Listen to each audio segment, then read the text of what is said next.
Hey everyone, welcome back to the channel. Today, we're tackling a super practical topic: how to withdraw XRP from your Phantom wallet to your Coinbase wallet in 2025. With the crypto world moving at lightning speed, this guide will help you navigate the process smoothly and securely. Whether you're cashing out for some real-world spending or just managing your portfolio, let's dive right in. First off, make sure both your Phantom and Coinbase wallets are set up and verified. This is crucial for a hassle-free transfer. Open your Phantom wallet, whether it's the app or browser extension, and head straight to your dashboard. Here, you'll see your XRP balance, so double-check that you have enough to cover the withdrawal plus any network fees. XRP transactions are known for being fast and cheap, but fees can vary based on network congestion in 2025. Now, let's get to the steps. Step 1.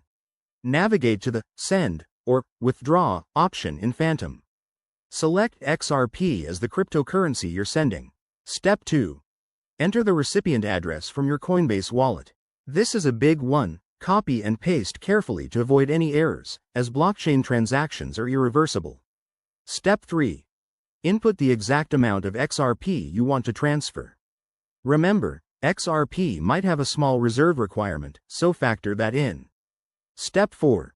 Review the transaction details, including fees and estimated arrival time. Once everything looks good, hit Confirm.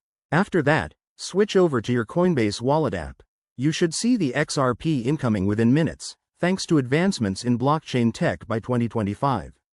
Keep an eye on the transaction status for full confirmation.